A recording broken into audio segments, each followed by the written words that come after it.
Ladies and gentlemen, welcome back to the Crypto News Podcast. We are buzzing as always. A lovely day in Toronto. We actually have a heat wave right now, guys. And this isn't like, and don't get me wrong, to our British listeners, I love you guys. I love London. I love my British folks. But you guys are so soft when it comes to heat waves. You're complaining about like 25 degrees Celsius. Guys, it's like 38, feels like 44. You go outside, you start leaking, you start sweating. So don't give me any of this. It's hot out. We have a true heat wave. And my guest coming in hot today for round 2 after literally just blowing everyone's heads off with, in the best way possible, with all of the AI talk last time. He is in Doha, and you guys want to talk hot. That is hot. But time for the intro. Today we have Ahmad Shadid back on the show today, founder and CEO of O.XYZ, the ecosystem with a mission to build the world's first sovereign super intelligence. He's done a little bit of everything. Before this, he was the CEO of IO.net, where he led the company to a $4.5 billion valuation in under a year. And again, guys, last episode was absolutely wild. If you haven't, I highly recommend tuning into that one before you listen to this one. Shadid, welcome back to the show, my friend. Pumped to have you. How you doing? Likewise, man. You guys complain about 25. It's 49 today. it's very burning here. So I feel 55, I guess. I think that the only thing that kind of explains it is it's like you have a natural hair dryer. Like literally, it's just like blowing in your face. It's so hot, especially when it's windy. And it's very windy where I live. But it's okay. We can survive all the time indoors. Okay. Firstly, before we begin, some more talk. You are in Doha right now. You're in Qatar. You were in Qatar last time we spoke. We started off the last podcast. You were telling me the differences between Abu Dhabi, Dubai, and Doha. You said Qatar is blowing up in the best way possible. Everyone's moving there, and that is true. We've had other guests on the pod there.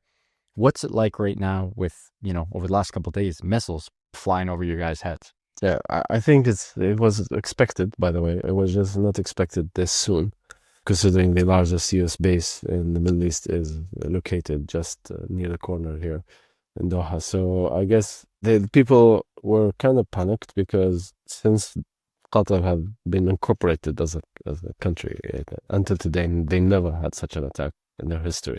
This is the first ever missile attack they ever had. And people here enjoy like peace and extreme quietness. And this was like literally the opposite of that. But overall, I think just 3 hours later after this happened, everyone was mostly joking. If you see the videos of the Arabs commenting on the rockets, like bringing in some football match like commentary, and so it was so funny. Like Arabs are so humorous in this stuff. I guess it's not new to us, but the foreigners, though, they were more afraid than the Arabs. The Arabs were just like literally having fun, commenting memes ways. It was a joke. The media also intensified that, but overall, I think it's very safe, very good here. Nothing really changed a lot. Even today is a working day. Nothing really at all. Nothing changed. So all good, all peaceful. It's really cool and interesting to have someone's perspective, boots on the ground, because like, again, I'm in Toronto right now. We're living in the West, and the videos we see online, it's like, it's just straight propaganda and it's just straight nonsense. It is. Like we don't actually get to see what's going on firsthand. So it's nice, and I'm grateful, and I appreciate you giving us a boots on the ground TLDR here. Yeah, likewise. I think to link this back to our conversation, and especially in crypto, since we're in crypto, what really matters here is Iran went beyond what no one expected, which is to hit first Qatar. Like they could have hit Iraq, no one would have said anything. They could have hit Syria and so, but they hit specifically Qatar, which is like, it's a clear showcase. Like, we're gonna do anything if you attack again. Like, we're not joking. Yeah. And that impacted the crypto market like instantly. So Bitcoin yesterday, like quickly, and the oil even crashed. So many things happened during this time. But then once the ceasefire was announced, things stabilized so fast, which is really great. And what is even better here, I think, this is the first time crypto market goes through a worldwide level scale war. Like, this is not like Ukraine-Russia war. I mean, that also had its bad ripple in the crypto market, but this one is much bigger, much larger. So it's a good opportunity to actually see would actually this message that we always heard, the Bitcoin gonna stand the war, Bitcoin gonna stand all this, is it gonna happen? Now is the time, the first time ever where the crypto market goes through such very harsh test, which is really great. I mean, great in the sense where it will it will give this market this opportunity to purge itself from anything that's useless, and an opportunity for what really have value to actually show to the world that this is what really have value. Yeah. So there's an opportunity here in a way for the market to mature more. Well said. Well said. Let's jump into O.XYZ. Last time you were on the pod, geez, we touched a little bit of everything. It was a banger of an episode. We had a quick overview regarding the world's first sovereign super AI. We talked about the O.SOL 100 index, an index representing the top 100 AI projects on the Solana blockchain. We talked about the first ever, I believe it's the first ever, DEAIOs. Yeah. Jeez, I can't even pronounce that. Decentralized AI organizations. Too many vowels in a row. Too many vowels in a row. DAIOs. No, Yes. fair. We talked about the infra and, the 64 Cerebras systems CS3s you guys have. A little bit of everything. But present day, let's jump into it. You guys last week debuted O.CAPTAIN at Super AI in Singapore.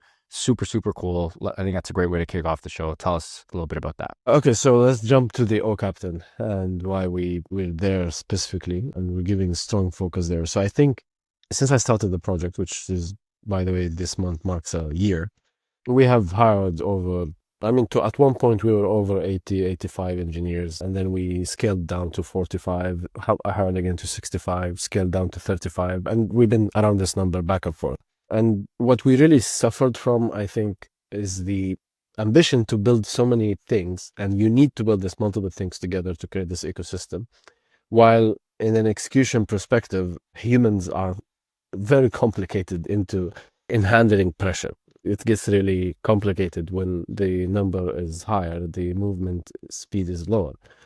And that really have put us back multiple months behind into delaying, for example, the operators product launch, where we're supposed to launch it in Hong Kong in 22nd February, but we had to launch it a month later. But though we launched Ocean, the world's fastest AI search engine, we launched, that also was already live and so on. So we launched multiple things, but we couldn't do all of it. During this month, since February to today, we have been heavily focused on three things. First, of course, Ocean was still focused on for more enhancement out of an AI search engine. But then most of the focus was on the other two parts, which is the O infrastructure. We're building the data centers here in Qatar. That was like most of the attention and focus. And second piece was the AI CEO, which is under the brand O.CAPTAIN. So the concept of the captain here, and since the beginning of the company, it started with what if we work for an AI?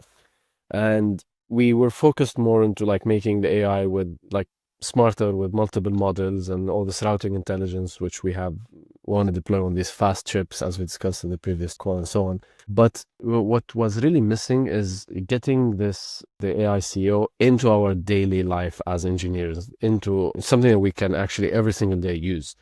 So what happened is we decided to do multiple restructuring in the company. First, we removed all type of engineers. Like we don't have right now something we call front-end engineer. For example, those who build the dashboards, or back-end engineer. I mean, they're still the best back-end engineer, but we call them back-end AI operator, front-end AI operator, and so on. So I'm changing the titles of the team where, number one, we're like, no one is allowed to write a single line of code. Number two, everyone hired should be the best person that we can find in the world that could write that one line of code, but should not write that one line of code. He should be able to fix it when the AI does it wrong. He should be able to talk to the AI properly, to ask the AI to do it right, and to know how to navigate the AI when it hallucinates and to fix the bugs. But it shouldn't do the job. The human should not do the job. The AI should do the job. You should just monitor and operate it. Yeah, this is just finishing touches now. Yes, so what we want as a team, I told the team, I don't want any one of you to ever, from this point, write a single line of code. That's like number one. But definitely you're not going to be hired if you don't know how to, if you're not the best person to write this line of code. That's like a very important piece. The second piece is, the reason we did this, because what I found out is my engineers are lacking behind and slowing development and product release, because they have this personal fear that if they first of all, they have this ego that they are better than the AI, which is me too. I mean, I had that ego too until one point, or like, I have to stop this. It's impacting everyone, including me. Where I know, no, I'm better than AI in doing this task. AI is not advanced enough. Like, that's a big ego problem that it should have not happened. You know, I underestimated what AI can do right now. Like I thought it will be there, you know, but it's already here. It's already like really can do most of the job, and even better than any one of us can do it. Now, as the second part is I've found out these engineers in the team are lacking in using these AI tools that it could boost their speed because one, they think they're better. Two, they have deep in them. I literally talk to them. I try to understand why. Like, you spend a month building a dashboard, which I swear to you, I have zero front end experience. I did the same thing in 4 days of just talking to AI, and I don't even know what code I wrote. 4 days, and I'm not even a front end developer, and I did the clone of the dashboard perfectly from scratch with not even writing one single line of code. Now, and then I went to them after I had this weekend, and I told, guys, what are we doing? Like, we could have 1 month of work right now takes 3 days. Why are we still not using this tool or this tool or this tool? What's happening? So I started to look into myself why I didn't use it before, why others are not using it. And I noticed that people are actually afraid that really these engineers afraid that if they use these tools, they have no value anymore, or afraid that once they use these tools, they're kind of like agreeing that AI is going to take their jobs. It's weird. It's very weird. And psychologically, I didn't get it. Like, I didn't understand why I for also underestimated AI. But when I looked deeper, we actually really did this internal analysis on the team psychologists, we found out that we actually are afraid of the AI in the sense of, if we acknowledge that it's better than us and it can do things faster and so on, then somehow I am acknowledging that there's no need of me in the team. Somehow in my brain, subconsciously. This is so weird, I know, but this is what we actually found out. So then once this like moment happened, this like a singularity moment, to be honest, it's a moment of truth. We're like, guys, we have to be honest. We can't catch up with competition if we move at this speed. Like, companies are releasing new product every single day. And the reason why they are able to do that is because they have these internal tools that they don't tell you they're using. And they are using it. Cloud or these big guys, we think they're just writing every single line of code by their hand. They have all these tools to do it for them. So they are really advanced and ahead. Vercel, one of the best front-end systems deployment in the world. Two, they developed version 0.dev. It's how they're moving so fast. Like, if you just look 2 months, they're very far. How did they go this far? And like, they actually have tools inside their team that AI is doing the job on behalf of the people. Most of the engineers there are operating the AI. So, and then I did another experiment where I found out I could build the whole IO.NET, you know, the project that took me 1 year and 4 months to really build the whole infrastructure. Like, I didn't finish it, but based on the speed, it cannot take more than 2 months. All of it, from A to Z, from the most complex infrastructure part, and you don't need more than 2 people. While IO.NET built all of that with 145 people, like, at least, for us to get to that point. I mean, 145 all the time together. Imagine, not the people who went in and out, just different Core experiences. No, teams. just Yeah, the yeah, one, yeah. 140 people. Now 2 people can do exactly what INET did in 1 year and 4 months. They can do it right now. Only 2 people in 2 months. This is serious. Like, really, really, I really tried to replicate that. And on the speed, I saw how it's going from the front end, beautiful UI UX, to all that. It costed us like millions and millions, all of the engineering, the AI work, all of that. What you can do it with 2 people with AI tools right now, today. So that only happened like within the last 6 months. Like, 6 months ago, I would tell you this is not possible. Like, even if I know these tools 6 months ago, and I tried them and so on, it wouldn't happen. The new updates on Cloud 4 Sonnet and Sonnet Max and Cursor updates and all these new updates that are happening in the last 6 months is what actually made this possible now, like very recently. So before that, it was impossible. And of course, the speed, you can never get to the speed without these tools. You just can't do it alone. So, and I'm not saying there's no any compromise in code quality. There's no compromise in performance. This could be actually much better than even what's INET right now, if that would be rebuilt again from scratch. Now, the only one thing though, through this experience, what we noticed is SecOps, the importance of the security operation people, like the people in the team that are specialized in security audits, auditing the code security-wise, packages and all the injection attacks as possible and so on. That opened a big gap in the AI market right now, that because of the massive reliance on the AI tools. There are a lot of tricks and tactics and things that are evolving every single day that makes this security industry, cybersecurity industry, extremely vulnerable right now. And every AI is extremely vulnerable. But there is there are solutions. It's just you have to be aware that you need like literally 3-4 people in the background. Their only job is just to code, engineers, do whatever you want, like do the AI, do it perfectly. Of course, there are rules and to maintain quality, but don't worry about the security. There are other 4 people. Their only job is just to review everything and make sure everything is updated security-wise. So even me right now, I operate the AI and I code and I help the team build with the front end, back end, everything. Before I didn't do front end. Now I even help the team in front end because I'm not doing the code with my hands and we can move very fast. So what's happening right now is I told everyone code, don't worry about it. There are processes and people who run these processes. The moment you do like a new code push to GitHub, that team is just sitting. They're like, okay, there's a new code. They already use AI tools to review and also their massive experience in cybersecurity to review. And immediately, like 20 minutes later, you will see another like update on GitHub fixing this issue you created when you did this code by AI. Okay, you know, they work behind you to clean up the mess, but you're moving very fast. And that gave us the ability to move the AI CO production like 20x faster than what we were doing it before. Now where we're standing right now, the ICO is monitoring the team health using the Whoop watch. It have the O.REASEARCH intelligence inside it, where you can speak to right now more than 400 models. The engineers in the team, they already have a clone of bold.neo, you know, this no coding dev. Everyone have it right now. It's in code.o.XYZ, which we didn't release to the public, but it's there. It's working. We use it every day. The AI monitors everyone tickets and project management in terms of like what you need to do today and all the tasks you need to do it. Creating the tasks, like I would as a manager, I would come up with a concept, the budget, and my idea of what the app should do, what are the jobs to be done. And then it will break it down to 300, 400 tasks. We'll place it and put it on everyone in the team based on their health data. Well, he slept enough today. Today, the task that will pop up on him when he comes to work in the morning, because your sleep efficiency is 72%, you're going to be burned out in less than 5 hours. So let's focus first on finishing this 2 complicated tasks quickly to unblock 1, 2, 3, 4 of your team members.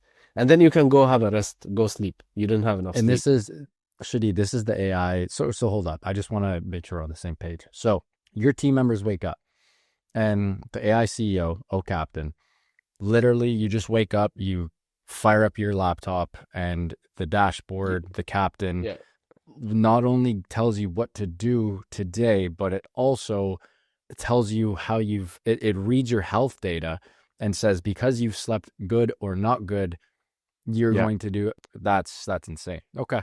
Yes, so this is literally, this is like Star Wars, Star Trek, like this is futuristic. 100%. And it's already there. It's like we're using it every day. It's working.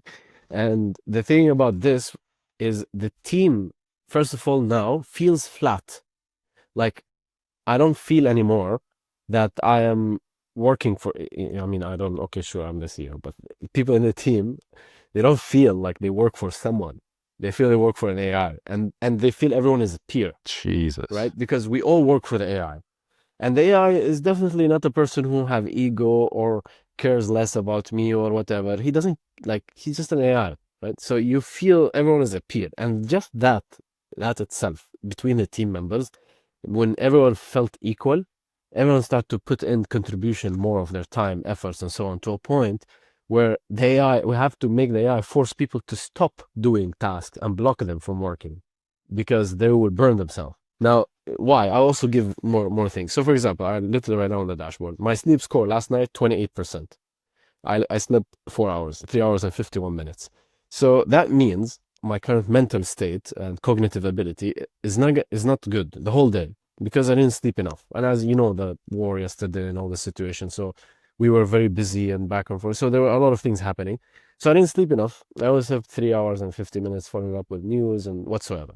So the AI doesn't know what really happened, right? But it knows my stress. It knows my sleep score. It knows my current strain, like it's 9.5, how much calories I burned today. And my current heart rate is 86.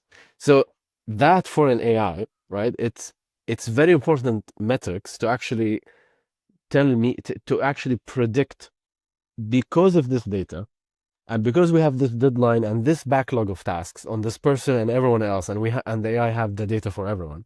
It immediately predicts that there will be another 3 days delay in the due date. So Immediately. pushes that. Got you. It's very accurate because it can model all these different scenarios. And because I'm tired today, my sleep score is not good, and someone else is the same, and so on. And I'm blocking this task, which could block that, which could do that. All this different. What did you train this on? Like, how did you guys get O.CAPTAIN to be where it is today? Nothing. We are literally training on ourselves. Like, we didn't have aggregate any data from anywhere. We just plugged these watches to our hands. We work normally. And I started first because people were afraid about their health data. But once I actually like showed them how it's actually just with my own data, how it's helping, and I showed them the dashboard and so on, everyone immediately adopted the whole thing, and no one asked anything about like, what about the health data? What about this? Well, why to worry? Because the health data is not here to train a model in a way where, you know, it's to exploit you, right? It's there actually to make sure it takes care of you when you are tired and you didn't have enough sleep. When you come to work, maybe you're afraid to tell your boss, hey, I didn't have enough sleep, I cannot do the job today. But if the AI knows already, it will come first to you and tell you, don't do work today. Let's take the first 5 hours off, go watch a movie, do anything, just don't work.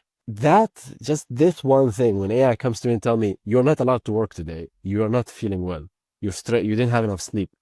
If you insist to work, there's this 3-4 very simple tickets that take 15 minutes each to finish. Get them done and go home. Come back when you're recovered.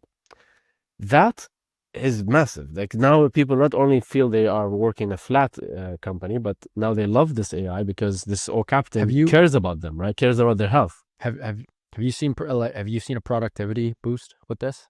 100. Which productivity boost? No, the production line is now 10 to 20x faster.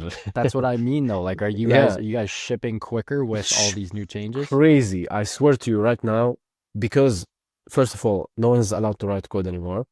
Second, health is monitored. Fourth, focus is much higher right now. Everyone knows exactly what they need to do. So all these three together, we are shipping what takes us 3 months in 1 week. Right now, at the speed we're moving right now, everything that used to take us 3 months, now we can finish in 1 week. The only one thing that delays us is giving this another week for the security team to like follow up with the speed. Yeah. That's it. Yeah. That's the only delay. We even stopped needing UI UX designers. Like, we have one guy only. We used to have a full 2 studios for UI UX design and 2 or 3 internal designers. Right now, we only have one guy, and without even a studio. Why? Because whatever you want, someone have built it before. So we literally just like go to the best designed user interface in the world, go to Pinterest, make a huge board, take the images, drop it to the AI, make component system of this beautiful UI, and it will create it. I have saved months of iterations with designers who are like, what do you think of this? What if we did this and then that? And then months just thinking. They're on monthly retainers, so there's no incentive for them to move quick. They want to keep you on for as long as possible. But even if they want to move quick, they can't, because they're humans. It takes time to build these components and to design them. Now with AI, it's automated. The only thing that's slowing us, by the way, the speed of the GPUs where these models are running. And we're already running on the fastest model, because I have to, as an AI operator, I'm going to call myself AI operator. I sit working on the front end. I just have to wait. It's thinking, solving, writing the code. It takes like 20 minutes to finish a task. But this task, it takes me 3 days to finish, of course.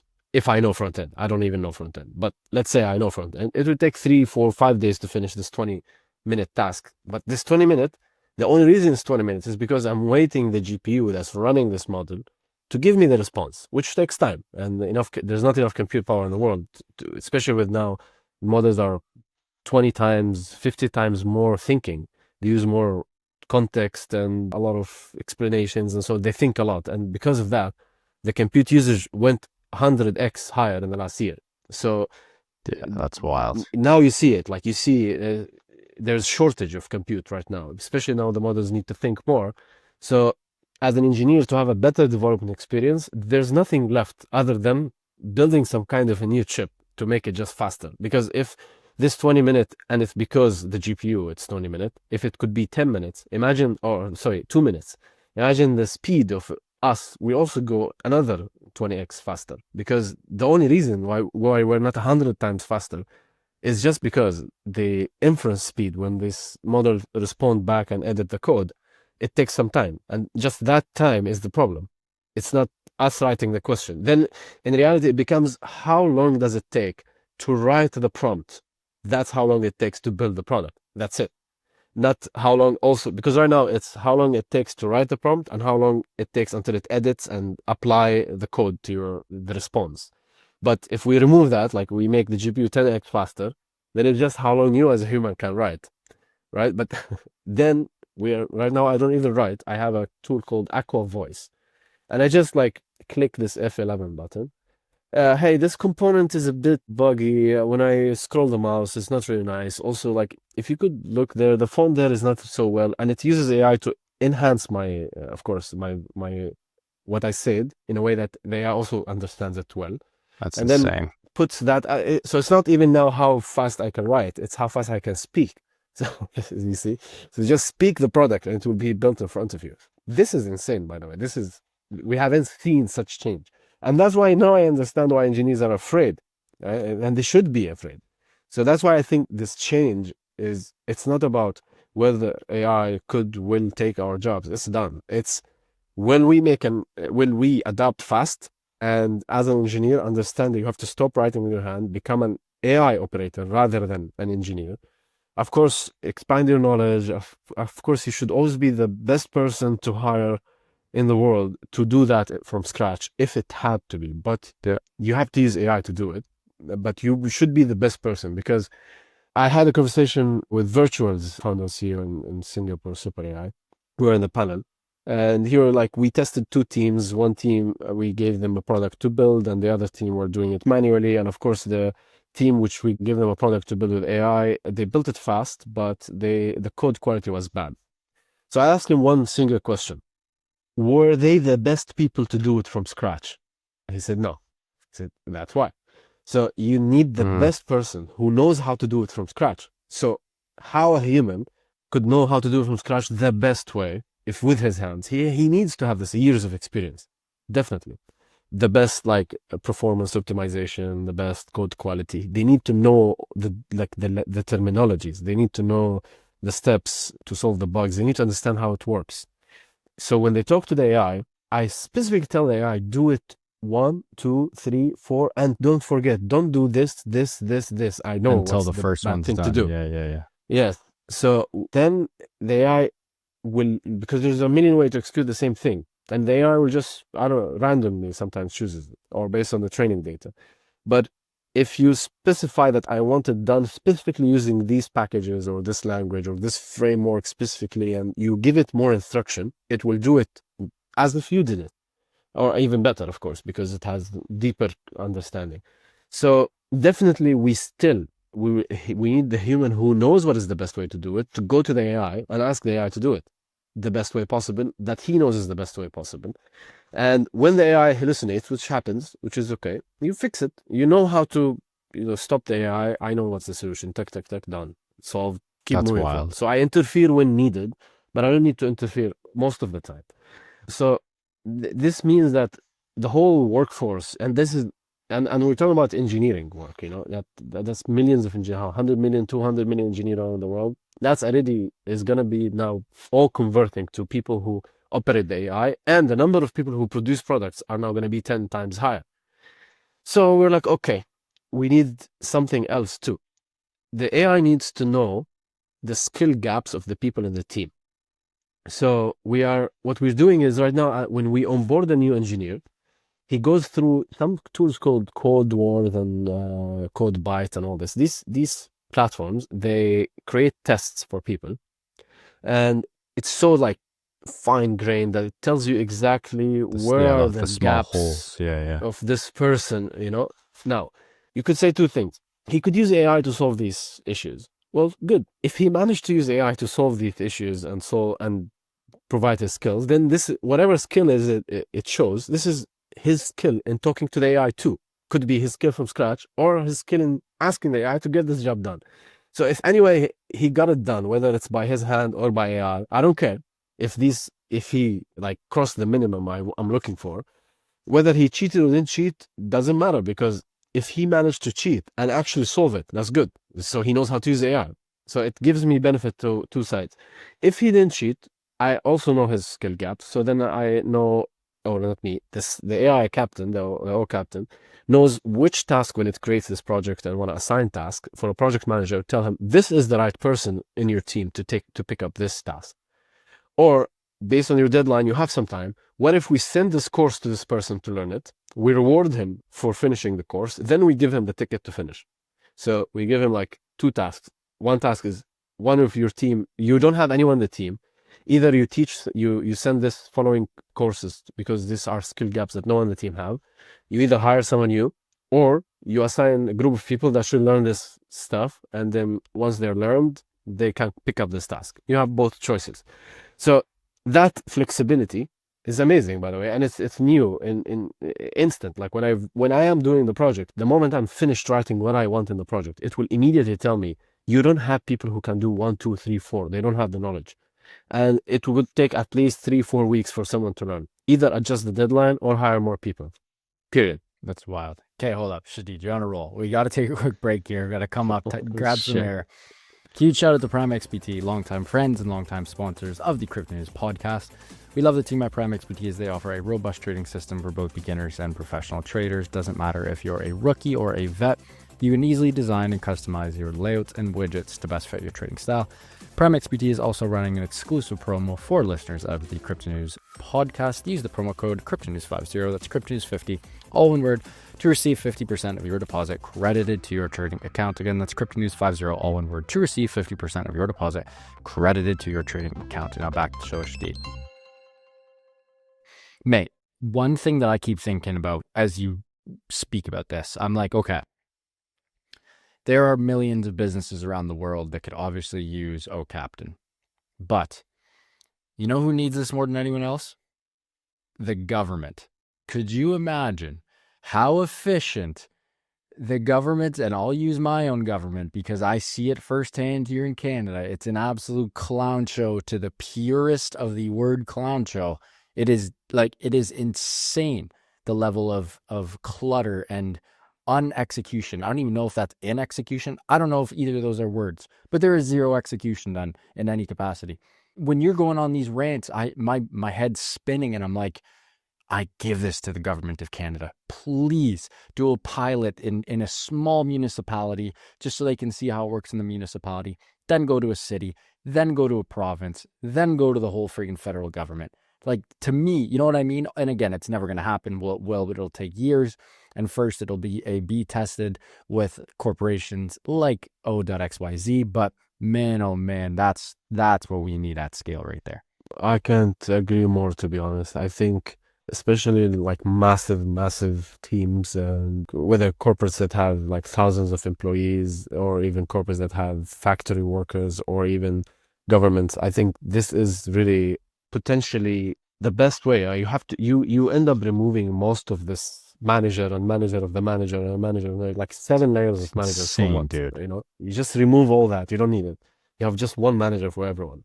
And imagine if everyone works for the governor, and the governor is the AI. Like that would be really like something crazy. That's Star Wars. Level, that's Star Trek. That's that's movies. You know, like I don't think we're far away from that. I think like steps as we're taking here, and definitely as someone in the dark doing something similar, definitely will enhance the people's life, whether they are at companies or at governments or whatever, in a way that we haven't seen before, and that will help large number of like entities with massive number of people to actually move faster. And I think no one can disagree that every company says exactly the same thing. Even at Ironet, 140 people, and I was reaching the maximum. I cannot manage more than this number of people, and I only barely even know most of the engineers that works for us, and I only know the C-level and so on. And it's so hard to really, the larger the team gets, it's so hard to know every one of them, and especially with the fast moving new technology every day appearing in the life, of a person, you just can't keep up with this. The updates that happen on a daily basis. So whether you update your team, it just gets harder and slower. The larger the team, slower. That's why people are building like lean teams, smaller teams. So imagine if you can actually have a company that actually needs a 10,000 AI operator. First of all, imagine the amount of AI compute power they need. Second, imagine the efficiency and what this 10,000 people could produce. It's beyond imagination because it's 10,000 people. If right now, based on what I can see right now, every single engineer is capable of doing more than full product engineer. Like if I used to need 4 or 5 front-end engineers, now me who don't do front-end, I can do better than most of the front-end engineers who I already had. So that's why I kept the best front-end engineer I have. I fired all front-end engineers, by the way. I only have now one. And this one guy is just an AI operator. And his only job is to stop. He's the best front-end engineer, but his job is to just write the code. Sorry, just talk to the AI. Same for backend, same for this. Maybe not that much on staff, but still, I removed not because I don't want them, because they don't want to adapt to that. Yeah. Like if you want to adapt and to not write code with your hands and operate the AI, you're welcome to stay in the team. But if you still want to write code with your hands, get out. Yeah. And that's why I had to unstaff big number of my team. And now I'm staffing back again, but only staffing if they can operate the AI. Yeah. I ask them, do you use AI tools in the interviews? Do you use AI tools? Now I have around 27 open positions, by the way. So I ask them, do you use AI tools? If they say no, I don't hire them. Moving forward. Shit. Because it's one of two. Either they're lying to me, I don't want a liar, or they really don't use it. So I don't want both. Yeah. So in both cases, I don't want them. If they say yes, I would be more interested now. I'll talk to him. The problem is I'm only finding that new engineers, like the noobs, the graduates from school and high school and universities, undergraduates, are the one who are actually mostly using these tools, and the one who are more expert, they're still resisting. That's scary. Till today, most of them. Mate, I'm sorry. I gotta cut you off here. We have a hard stop. We gotta go. Great app. We need to have you on for round 3. We barely scratched the surface. Before you go, any news? Give us anything you got. We got about 1:30 before we gotta log off here. No, I think we are full-fledged and fully focused on building this fully AI managed company, removing all the managers, making everyone feels like they're on the same level. That's my main thing, because once we get there, the speed and the number of products we're gonna release is gonna be beyond anyone's comprehension. How could you do all that? Well, we are not. The AI is doing it, but we need to get there. And that's why we built the O.CAPTAIN, and we're working like so deep internally in the team to actually make ourselves ready for this fast-moving kind of like factory-like production system where AI is doing most of the work. We just operate the machines. So I think the next few months are going to be amazing with a lot of new products that even now, most of them, I still at this point, I'm sure I don't know that in a few months we're going to launch these products. But I know that we will get to a point where from an idea to a product is going to take a week. And then we will be adapting and moving fast and deploying amazing products. So I think it's just good to let this war happens, whatever is happening outside is happening. We internally are actually building, and we're not going to stop building. Thank you very much, of course, for the opportunity again. Looking forward to talk again. Folks, what an episode with Shadid, founder and CEO of O.XYZ. Every time he comes on the show, my mind gets thrown in a blender. Guys, just absolutely wild. O.CAPTAIN will be available for everyone very, very soon. And again, the first AI CEO to build and run actual companies from head to toe, you name it. Pretty wild. Keep an eye on these guys. Huge shout out to Shadid and the team for making this happen. If you guys enjoyed this one, I hope you did. Please do subscribe. It would mean the world to my team and I. Speaking of the team, love you guys. Thank you so much for everything. And back to the listeners, keep on growing those bags and keep on staying healthy, wealthy, and happy. Love you guys, and see you on the next one. Ciao.